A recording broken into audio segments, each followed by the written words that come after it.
Welcome back. So where I left off, we said that I was going to throw a ball, and I threw it at an angle of 45 degrees to the ground. Let me draw the ground in green, as hopefully the ground is. That looks more like green water, but I think you get what I'm saying.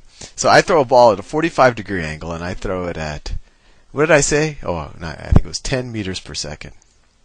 And I want to figure out, let's say the problem is, I want to figure out how far does the ball go, or how high does, or not how high, well, I could figure that out as well, or how long does the ball stay in the air. And what we said is we can break this vector. This vector says, has magnitude 10 in the 45-degree direction. We can break it into its vertical and horizontal components.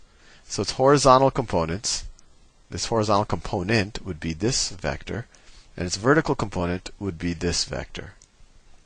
Whoops, I know, the other way around. It's vertical and horizontal are always the two things that I found most confusing. Its vertical component would be this vector, and its horizontal component would be this vector. Sorry for confusing you.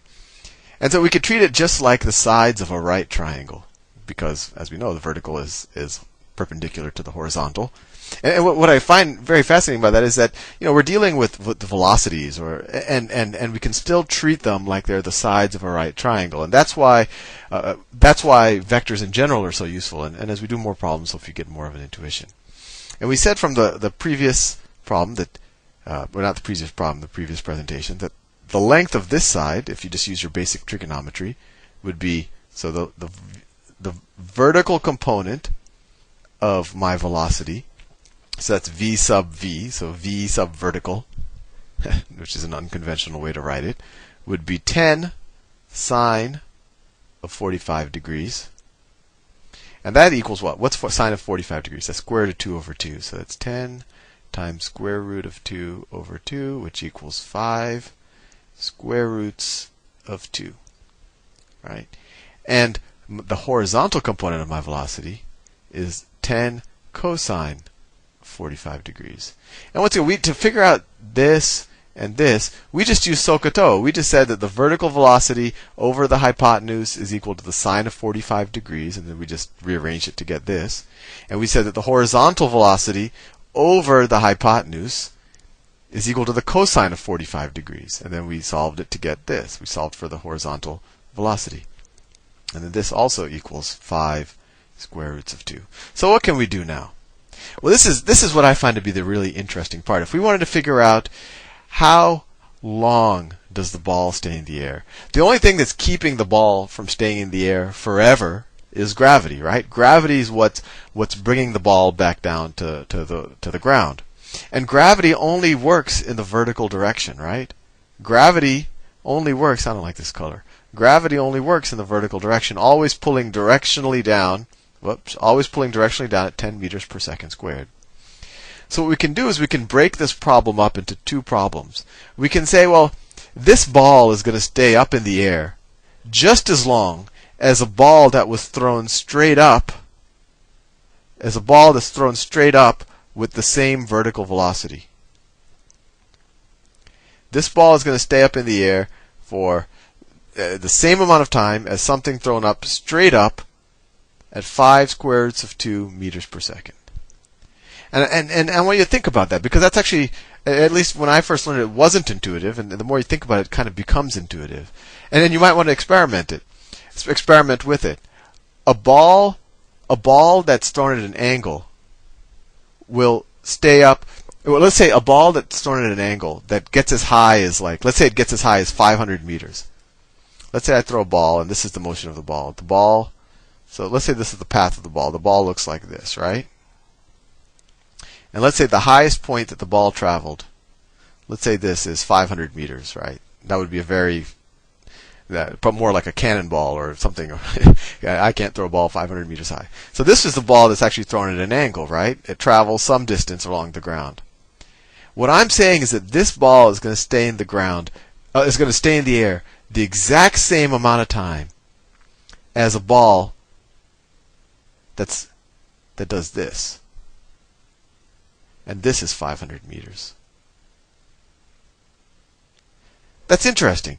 So it doesn't matter what the horizontal It doesn't matter what my horizontal. The difference between these two balls, and I should probably use different colors. The difference between this ball, which is thrown at a steeper angle, than this ball, which is thrown at kind of a more, it looks almost like a 45-degree angle, is that this ball's horizontal velocity, its velocity in this direction, was lower. This ball had a much better horizontal velocity. But the time that they stay in the air, and once again we're assuming nothing about air resistance or anything, the time they stay in the air is exactly the same. That's really interesting. Another way to think about it is if I'm on a cliff and I just drop a ball and it just goes straight down on a 500-meter cliff, that ball is going to take the same amount of time to hit the ground. It's going to take the same amount of time to hit the ground as if another ball that was moving, let's say it was moving, it only had horizontal motion. So the second ball goes like this, right? So it moves along the horizontal axis the whole time. So it's moving to the right the whole time while it's falling. But both of these balls, let me draw the second ball in magenta. The second magenta ball is going to take the same amount of time to hit the ground. And that's because its vertical velocity at any given time, its velocity in the downward direction, is going to be the exact same. And that's because gravity is only pulling in the downward direction. I want you to think about that a lot, because that's kind of a core intuition of vectors in physics, is that you can break out the velocity into horizontal and vertical components, and that once you do, kind of the things that are affecting it in the vertical component are identical regardless of what's happening in the horizontal. So that might have been helpful. It might have confused you further, but let's just continue on with the problem. So let me put this a little bit on the side. I took too much space. I might have to. So my vertical velocity is going to be 5 squares of 2 meters per second up, right? And we're going to stay with the convention. Positive is up and negative is down, just like in the coordinate axis. So how long is it going to stay in the air? If I throw a ball straight up at 5 squares of 2 meters per second, how long is it going to stay in the air? Well, the way I think about it, the easiest way to think about it is the same amount of time it takes to go up is the same amount of time it's going to take it to go down, right? We learned that in a couple of videos before. So how long is it going to take it to go up? Well, to go up, it's going to start at this speed, 5 squares of 2, and then at the top, when it's at the top, it's going to have 0 speed, right? It's going to have 0 speed, so it's going to decelerate from 5 squares of 2 to 0 in some amount of time. And here we could just use the very simple equation. Change in velocity is equal to acceleration times time. Well, what's the change in velocity? It's the final velocity, which is 0, right? It's the final velocity, 0, minus my initial velocity, minus 5 square roots of 2, is equal to the acceleration, that's 10 meters per second squared, and forgive me for not putting the units in right now because I'm running out of space, times time. So if we solve for t, we get, the negatives cancel out, right? The 0 doesn't matter. So we get t is equal to 10 over 5 square roots of 2, which equals 2 over the square root of 2 seconds, right? T equals 2 over the square root of 2 seconds. And of course, if we wanted to rationalize this, we could multiply the top and the bottom by the square root of 2, and you get, well, actually, you don't even have to do that. What's 2 divided by the square root of 2? Well, that's just equal to the square root of 2, right? Because the square root of 2 times the square root of 2 is, of course, 2. So it takes a square root of 2 seconds. But is that the total time that the ball's in the air? No, that's the amount of time it takes for the ball to go to its highest point. It takes square root of 2 seconds, right? To go to its highest point. But then it's going to take the exact amount of time to come back down. So the total time in the air is going to be the total time in the air, and I know I'm doing this very messy. The total time in the air is 2 square roots of 2, just 2 times this. Because it takes the same amount of time to go up as it does to come down. And it might be confusing, but all I did is I figured out the vertical component of the velocity using some basic trigonometry. And then I said, well, it's going to decelerate with gravity.